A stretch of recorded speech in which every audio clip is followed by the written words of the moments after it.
Talking about tomorrow, featuring Kepler Knott. Communication in relationships is vital, and yet so many parents and families struggle with having important conversations that can have a significant impact on someone's future. And what was inspired by writing letters to his daughters, Kepler Knott, author of Raising Tomorrow, talks about how to have conversation, healthy dialogue, and the importance of listening when it comes to his message of connecting parents and kids to inspire the next generation. In this episode, we are talking with Kepler Knott, who has been a writer, teacher, soldier, entrepreneur, and most importantly, a husband and a father to his two daughters. He has lived his life as a traveler across places, jobs, classes, and cultures. He's always learning that some ways of living are better than others to make life full. Though there are often as many questions as answers, his book aims to impact some of what he's discovered and to invite other parents and their kids to do the same. Grab your copy of Raising Tomorrow and join the conversation. You can find links below in our podcast notes. This is Talking Addiction and Recovery, the podcast talking, you guessed it, all about addiction and recovery. Join your host, licensed professional counselor Andrew J. Schreier, as he and his guests break down recovery topics with raw honesty, delving into niche conversations around the topics of substance abuse, mental health, and gambling. We intend to meet individuals where they are on their own personal journey of recovery, with dignity, respect, and compassion. We'll do more than talk addiction and recovery. We'll explore it. We're glad you've joined us. Here with today's episode, your host, Andrew Schreier.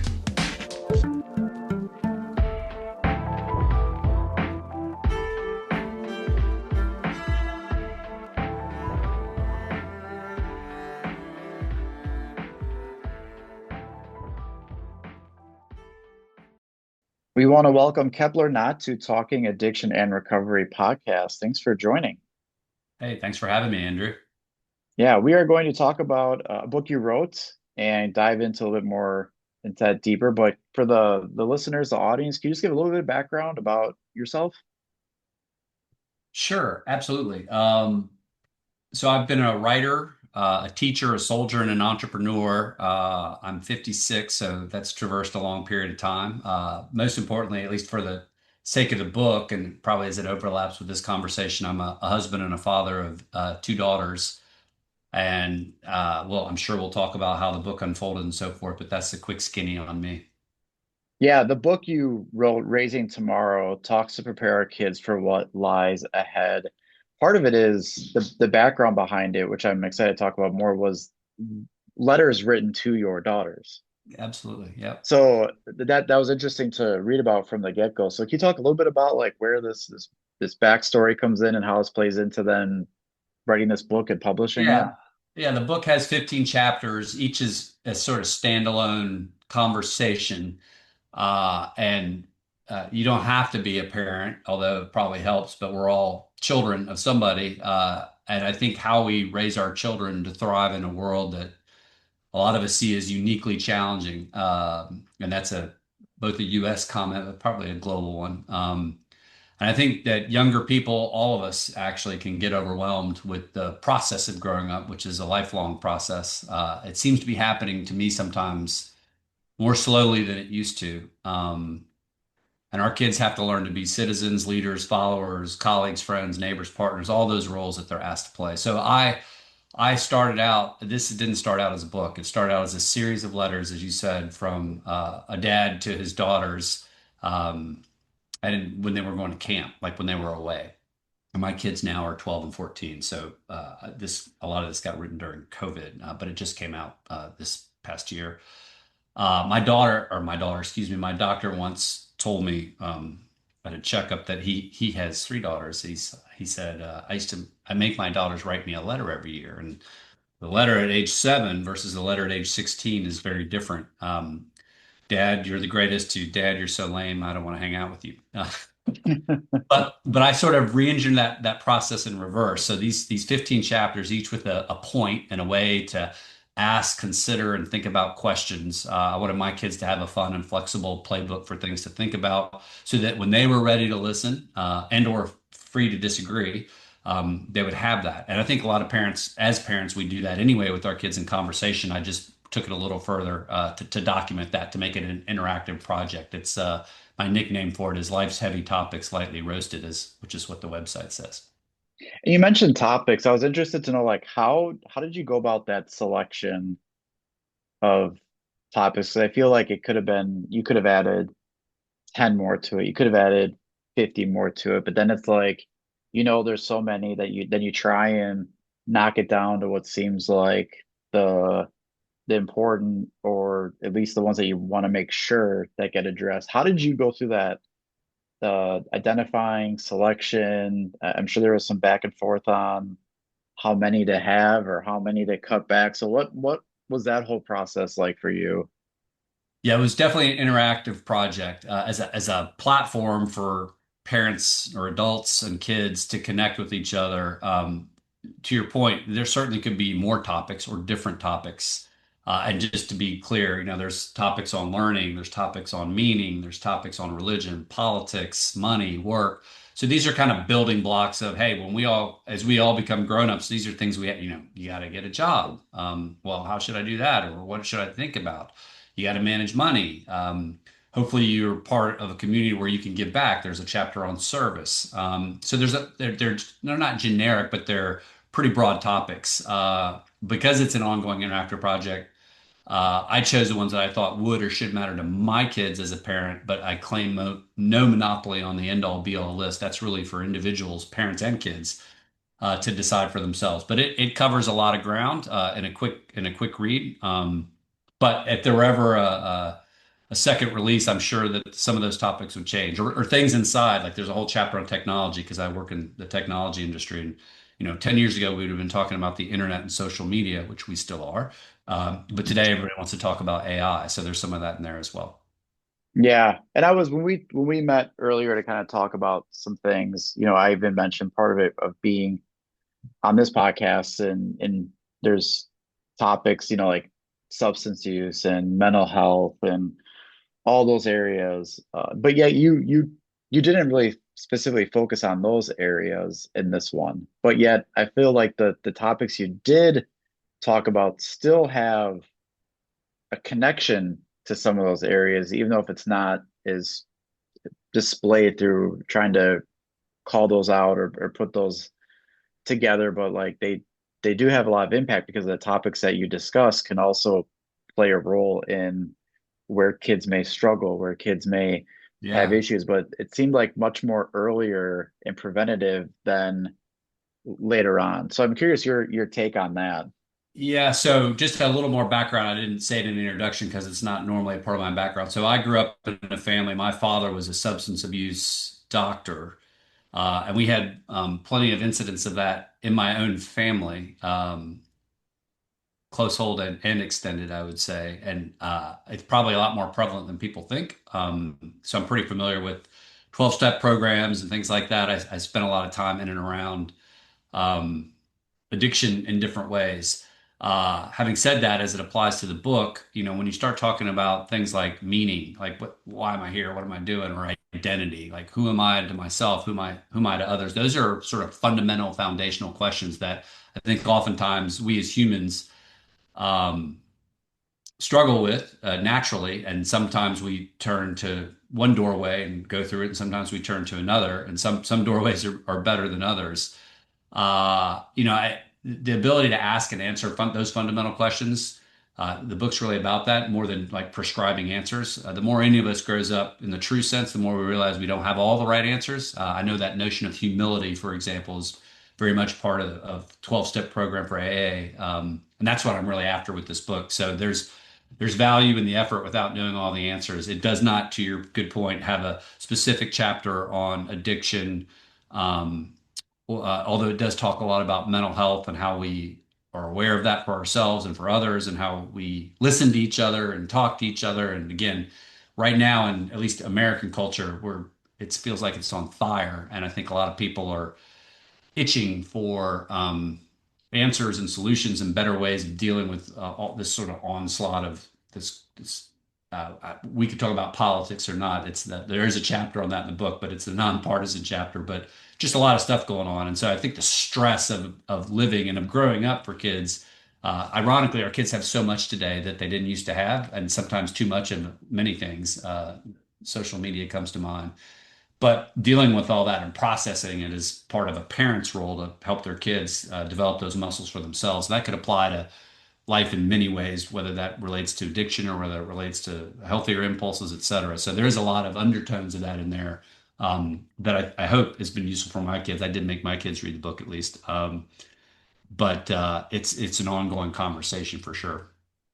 Yeah, and I feel like that's where it was partially preventative work, even though it wasn't directly saying this correlates or connects with this. But I think of the part of like meaning and purpose and giving back. Like those are things that usually come up when we're talking about recovery from substance use, or even when people are struggling to understand what's going on and what they're doing. And then we have those conversations way later Yeah.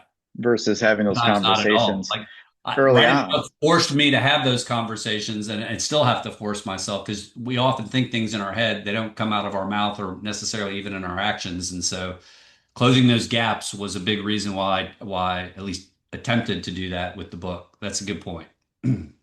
Yeah, it's amazing. So I think that's sometimes we're talking about it even when we're not talking about it, or we're having conversations that Especially then. prepare and prevent things without knowing it. But Yeah. and I want to bring that up because one of the things that comes to my mind is, this book, is written and it's talking about, you know, raising tomorrow, talks to prepare kids. And I think what I've noticed is what's really hard is like a parent. I think it's hard for parents to reach out and say, I don't know how to have these conversations, or I don't know how to have the talks, because I think people sort of assume that, well, as the parents, you should know how to have these conversations, or you should know how to have these talks. Like it's really hard for a parent to step out and be like, I need this resource for this or that, because there's just this assumed idea that we know how, or you're born with it, or all those things. So I'm curious, when you've had any feedback or had any talk, uh, what have you heard from like some parents? And then how do we create space for parents to be able to acknowledge it? And before you answer that, I just want to share, because when I talk with parents, because I'm working with kids sometimes, teens sometimes, I'm working with marriages, and I usually tell parents that, kids will find out some way sooner or later. It's either going to be from you, it's going to be from a trusted professional like a teacher, a counselor, it's going to be from one of their peers, or it's going to be from internet, social media, something like that. So like if you're not having those talks, Yeah.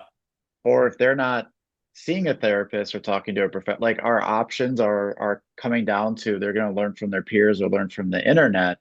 So part of it is like needing to have those conversations about different topics. So going back to my question, what kind of responses have you gotten from some parents? And then also, how do we create better spaces where parents can be safe to acknowledge that, like, yeah, I need a resource like this, versus thinking we have to um, hide that or keep it a secret, or think that it's some shame around needing a guide for how to have important conversations.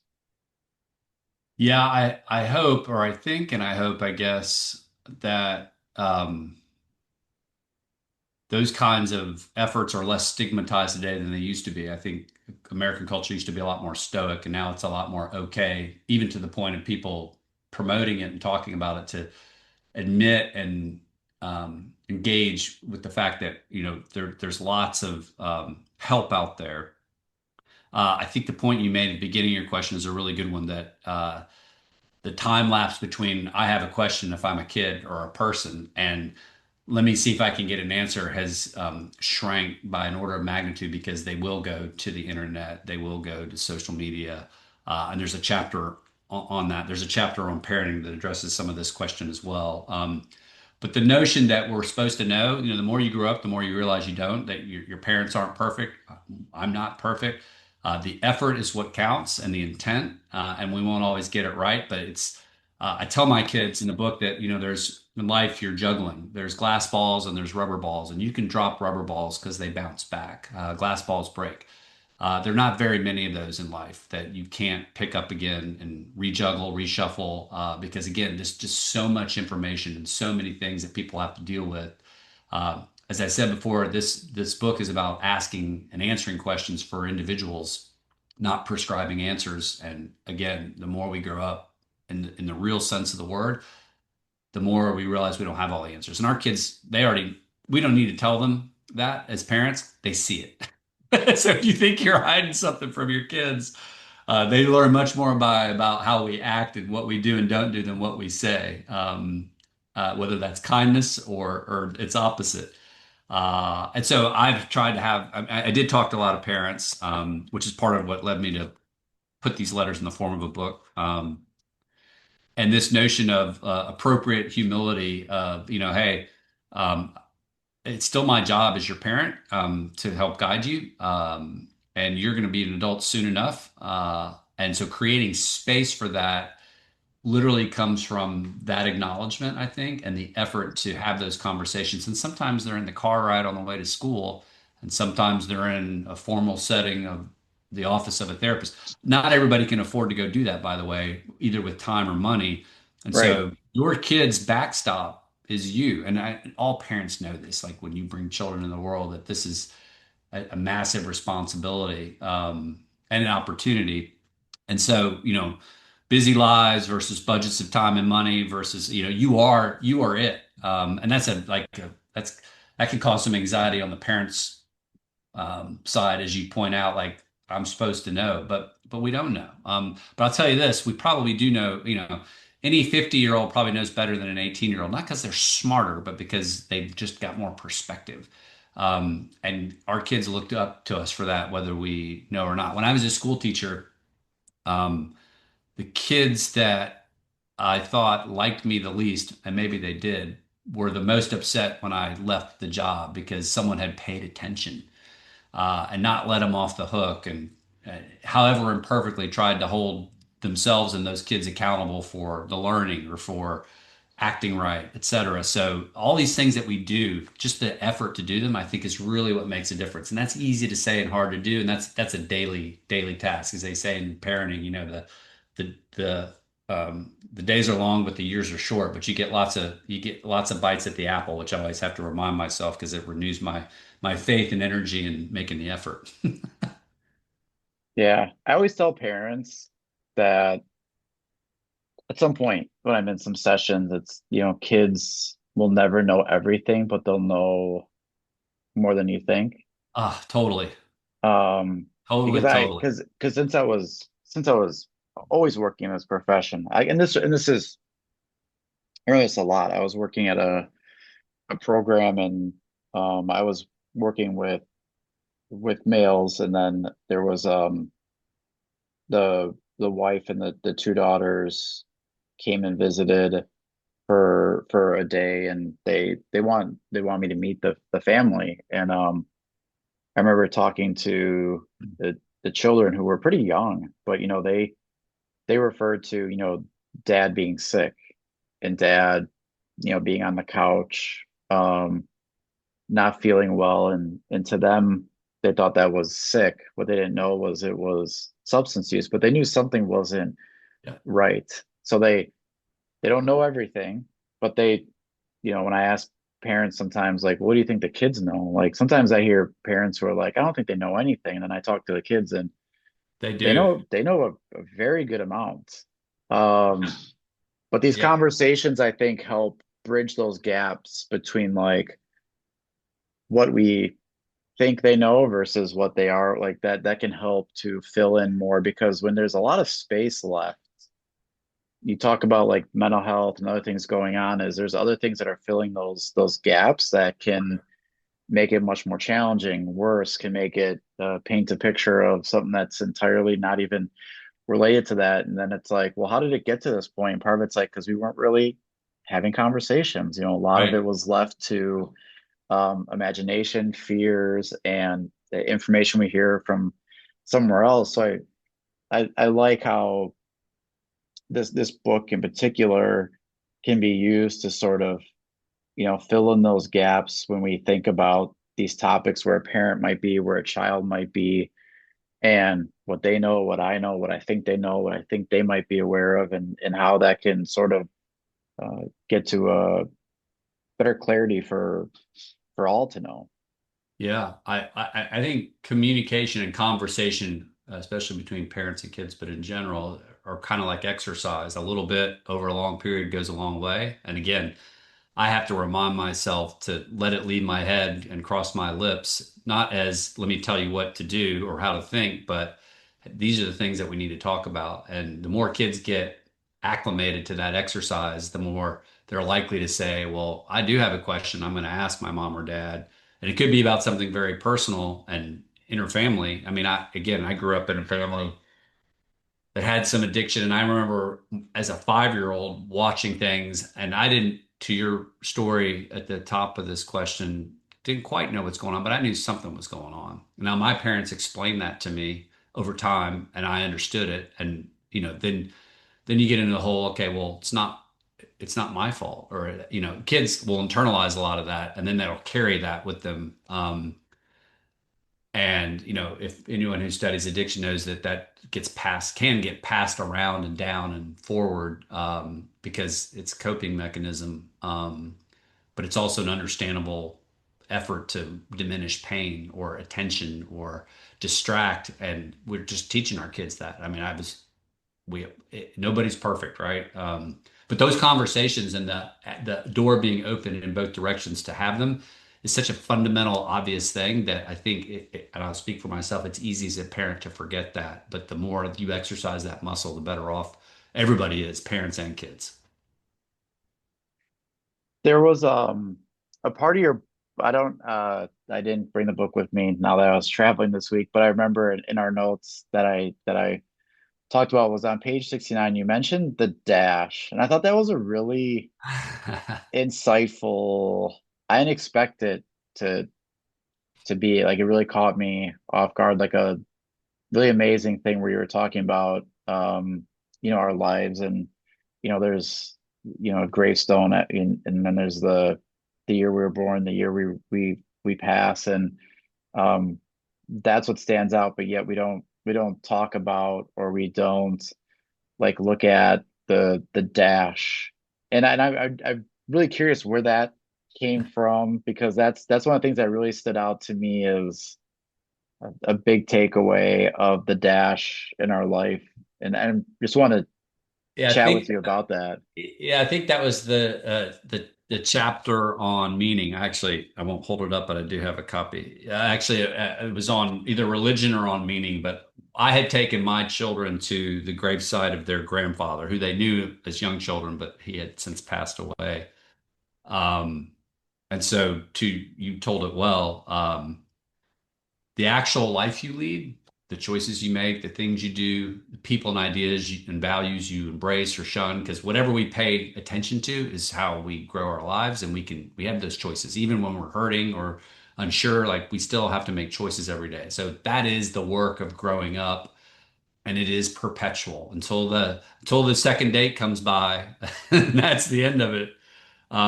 It's a perpetual process for all of us, which I take in a couple ways. One, it's always work, and that's just the way it is. But it's also not over until it's over. It's a lifelong process. So when you feel like you've messed up or something's messed up, um, the dash keeps running, right? And so arming ourselves and our kids with perspective and skills to know that you've got to persevere and be resilient, and that you can navigate life as an ongoing process is really one of the key aims of the book. If they put it down and have that sentiment, then I think that gives them sort of grace and power to be more ready. Because I don't know if they're adults when they're 18, like the law says, or when they're 25. But while I love my children and want value that they are my kids, the sooner I can get them there for their own sake, the better. And I also have learned in a lot of work that I do that, there's not a lot of talk about death.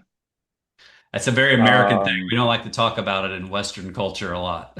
yeah, I mean, one of the books I recommend so often, and this is when I first read it, to there's always a time, and I given it to, recommended it to families, friends, my clients who I'm seeing for counseling, but it was like When Children Grieve Yeah. is the book, and it, covers a lot of, loss. And it wasn't just death, but like death was a part of it, but also like moving, pet loss, like Sure. different, like a home, like all these different things. But that in general, we don't normally talk about death, but then like as people, there's, let's take out tragic incidents or things that occur, but even as people grow up later in life, and as you then all of a sudden start to have aging parents, or you start to have aging individuals, like people don't know how to have those conversations. That is like, are we not going to talk about this? Because, like now the time's getting closer, versus introducing them even at a much younger age. Yeah. Well, I think it implies something in what you just said too. It's about talking, and then it's also about being listened to. And there's so much talking and a lot less listening. And I again have to remind myself of that as a parent. But if there's grief, grief will out. It'll find its way out. This is not a parent-kid analogy or example, but I was in the military, and when people get PTSD, it's coming out. Um, and typically, actually, PTSD will pass if people can process it. It's not, it doesn't have to be a lifelong thing or an affliction. It's a very normal human reaction to different kinds and levels of stress that we all don't normally experience in sort of our everyday walk around lives. But if you look at soldiers, airmen, Marines, whoever that get to talk about that versus those that don't, there's a monumental difference. And so that's a not meant to be a martial analogy per se, but all kinds of events that drive grief that don't get processed. Again, it'll find its way out. I think kids in some ways are actually better at dealing with it because they have a lot less baggage if they're allowed to.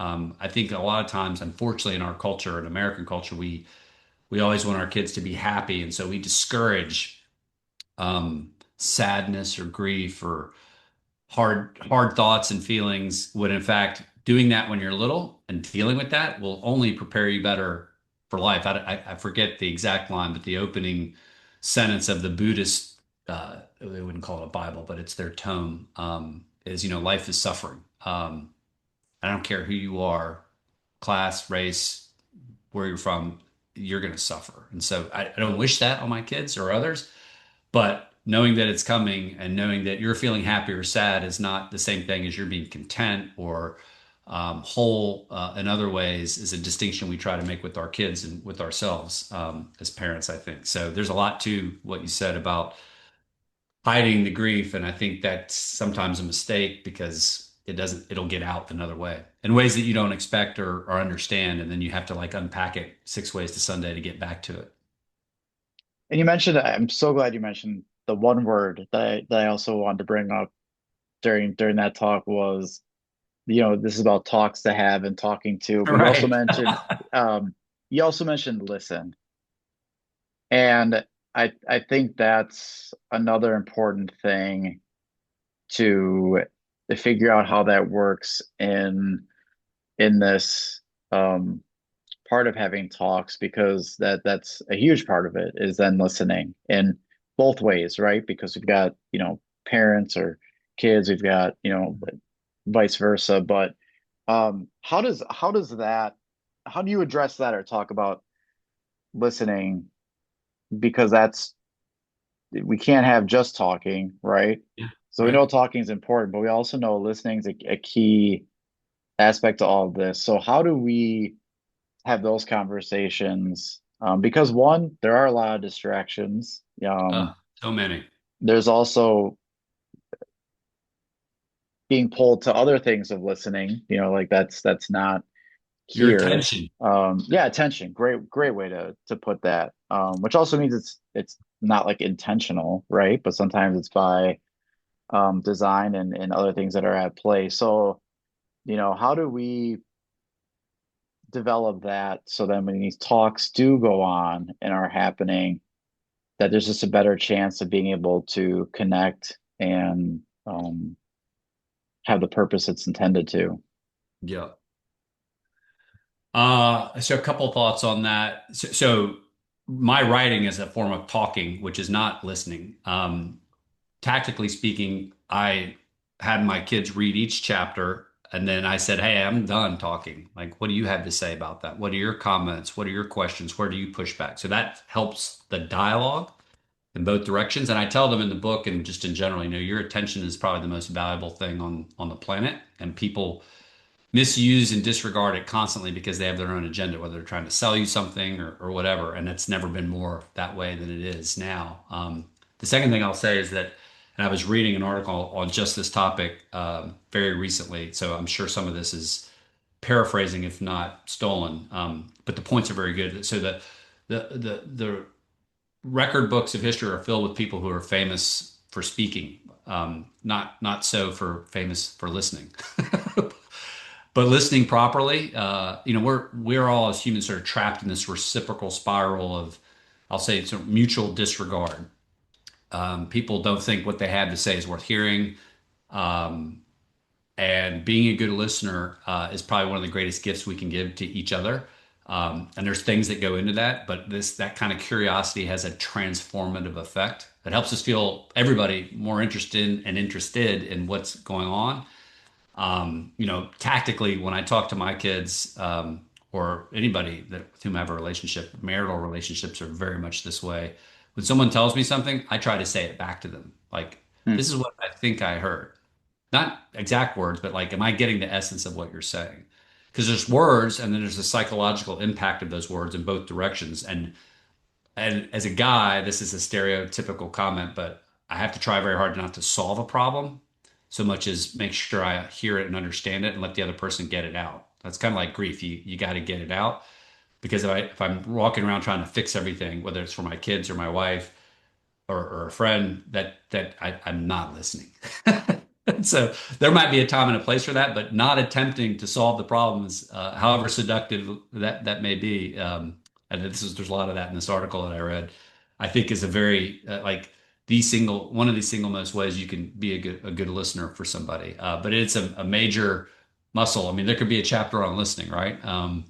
I think it's really important, and I think you make a great point. I know in your line of work in your business, you're a professional listener, and you listen by what you actually hear, and then you also translate what you hear into different sets of ears to sort of break down what's actually being said. And there's a lot of complexity there, but it's a good point. And I think sometimes parents, because this is what, when I work with counselors, I talk with this a lot, that sometimes we try to be the fix-its, the answers, to know everything, to have the perfect response. And sometimes that's not even what the person wants or needs, that being able to not have an answer right away, or to not have what's considered the perfect way to respond, but sometimes for the other person to know that they were listened to Yeah, and feel that is exactly what a lot of times people are looking for. It's not always that they're asking for. I mean, sometimes people are very straightforward where they're like, "I looking for a solution to this or an answer to this." But other times it's not about having an answer or a perfect response, but just knowing that there's someone there to listen to non-judgmentally, safely. But I feel like parents get caught in that temptation too, to say the perfect thing, or have totally. the right answer, or when there's times for those responses and times for the talks like that, but also times for just letting your kid know that you're listening, and they feel that. Yeah, there were four steps in one of the chapters about communication, which certainly listening is more. You got two ears and one mouth, and it goes along with relationship advice, parents to kids, marital partners, friends. And it's funny, most of that good advice I've documented and researched tends to come from female friends rather than males, which may be saying something. But it's you got to show up to the conversation. You got to tell the truth and expect it back. And sometimes the truth is not just not lying, it's like revealing. And that's a vulnerability thing that comes from comfort and trust, like you said. Listening with love, and then don't be, the last point was don't be attached to the outcome, which is sort of like saying, hey, I'm not here to fix it. I'm just here to get it out. And I think those four things, I cannot disprove them in terms of their utility in sort of any human interaction and relationship. But I think that particular part was the chapter on marriage. But yeah, and it's an ongoing process. I am reminded daily by my kids that I can improve my listening skills. And I'll And we take all it. can, and we Yeah, all can. of course. Dad, you're We not all hearing me. can. Yeah. I mean, I just Yeah. think we struggle sometimes if we think we don't have the right answer. We're the best thing to say. Like we just got to get sometimes used to that space in between of Yeah. um, being Yeah. okay with that. Now, I want to circle back to the part of the original part of this whole book and creating it before we kind of get to a final takeaway. But letters. So you mentioned like letters, and it got me to thinking that is there value to that type of communication? Because I think sometimes we talk about it's going to be a sit down, you're face to face. But right now there's so many ways to communicate, yet we can be so off on the impact because like, yeah, I talk to my so and so all the time. We text and we message each other or we do this and do that. But to me I felt very traditional old school at writing a letter, like Mhm. doing that. So I'm just curious of anything about that with there's so many ways to communicate, and yet sometimes I think that creates a little bit of more ways to uh, fall off with communication or to have miscommunication and even unintentional, right? Like a Sure. text message can be um, the words can be correct and nothing wrong with it, but then the There's no tone in tone, a text, yeah, the or tone, often it's yeah, inferred and then misinterpreted. right. So even when it's like not anything that's the ill intent, but just because of those missing factors. So I was kind of thinking about the letter aspect and writing it down and the person being able to read it and sit with it because it's not like they have to answer to something. So I'm just curious your thoughts on that being that method of communicating because I don't think we talk about that as much as the other ways of having conversation or communicating with people. Yeah, I mean, back in the olden days, if you will, people used to only write letters to each other, right? Letter writing, and it goes in both directions in our family, in terms of people writing letters, at least as it applies to our kids. I don't expect my kids to write a book, but I like to get their letters. I mentioned the story about my doctor having his kids write a letter to him every year, just one. But when you do that, you really so a text is kind of ephemeral. Once you send it, it's kind of gone. But a letter um, that you've had to think about and document is a record of understanding or non-understanding. It's a record of thought. It's a record of perspective.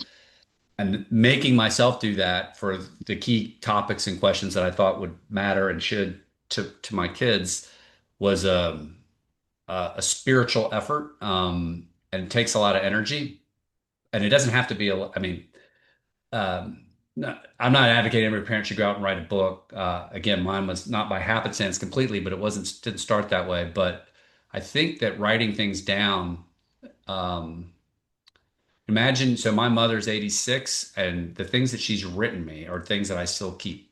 Um, just like saving a voicemail or just to hear their voice. And you hear somebody's voice in a letter because you know they've had to think about it. And I just find that as old school as it is, a very powerful medium to write it down. And, you know, different parents will do that differently. But for me, it has been a great thing to do to organize my own thoughts and perspective, and also to hear back from my children and to encourage them to their own thoughts and perspective on fill in the blank topic.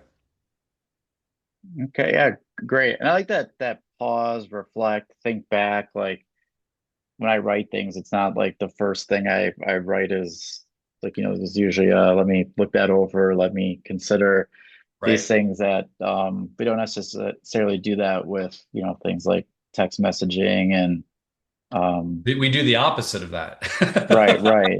So I was And a lot curious of to that's know how that transactional, but I'm works. amazed. I mean, my kids that are my children's age, excuse me, will write very long text messages as a substitute for either face-to-face communication.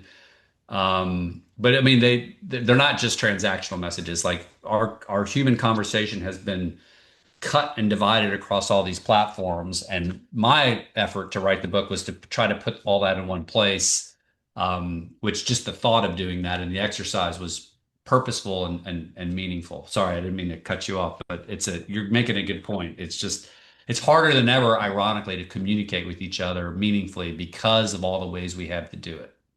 Yeah, which goes back to the people think like, yeah, I'm communicating or we're talking or we're Right. engaging, like this idea that this is happening, but yet we're still struggling to have conversations about these important topics. So I just thought that that was so uh, different in how it was introduced, like through that letter writing. So I wanted to ask you about that.